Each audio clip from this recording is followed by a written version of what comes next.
ατιμίωτο. Το λέμε και το υπογραμμίζουμε.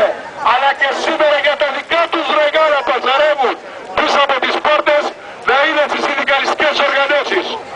Είναι συγκεκριμένος και ο κύριος Λιβαίος που πρωτοστάτησε μαζί με την αστυνομία στο χτύπημα της αντιπροσωπείας. Είναι και γνωστές οι πρακτικές τους.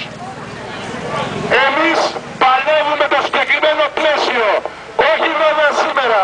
Και δεν ζητάμε αυτό που ζητάει η ΕΣΑΜΕΑ, να επιταχυνθεί το σφαγείο ΚΕΠΑ.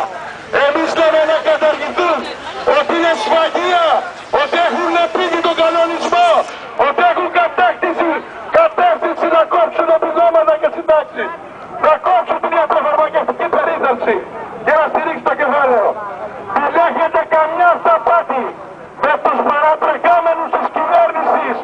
Δεν θα σας λυπηθούν, δεν θα έχουν εξαιρέσεις.